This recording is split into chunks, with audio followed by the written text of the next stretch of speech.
Hello, my name is Ben Hellewell, and today I'm telling you about a wonderful informal assessment tool called Kahoot.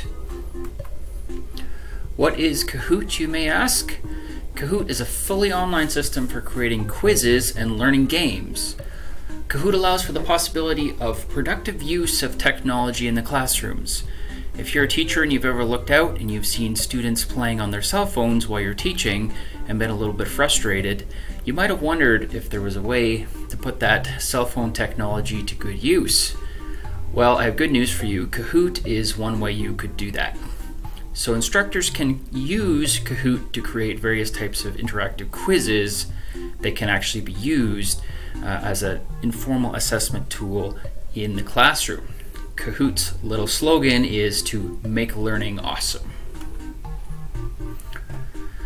You can use Kahoot to create different types of questions, such as multiple choice, true or false questions, and there are other types of questions such as matching, infographics, and others that are also possible.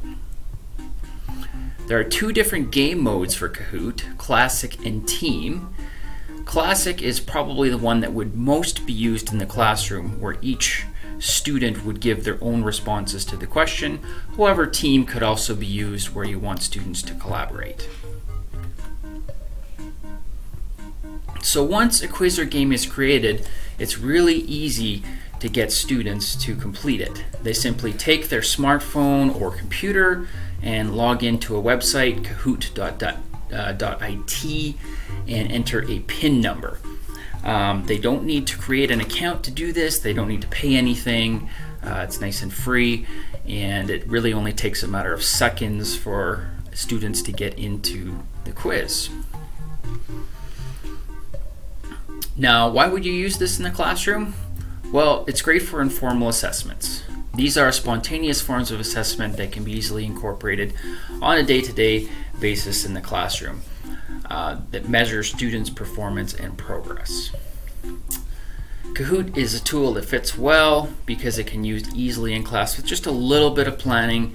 It also gives instantaneous feedback to students and provides near instantaneous reporting to instructors.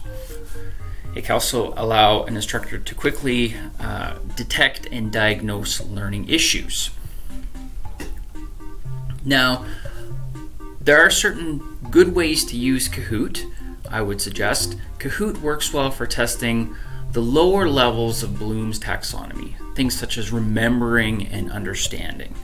It's not as good at going higher up Bloom's taxonomy. Now, how would I use it?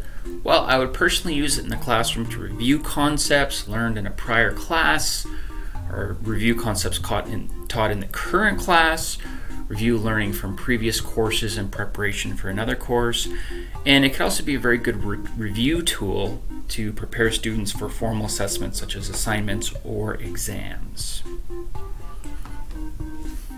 Now, one of the great things about Kahoot is that quizzes can be created relatively quickly, and it really can work well for small or large groups.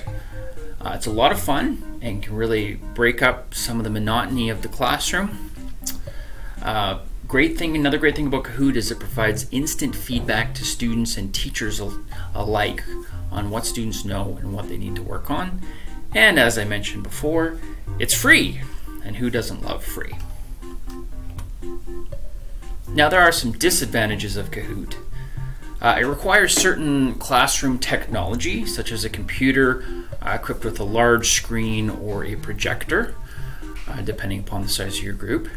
And students will either need a smartphone or a computer to respond to the questions, which not all students may have available to them. It also requires a stable internet connection for all participants for the duration of the quiz, which, depending upon where you are, may or may not be a problem.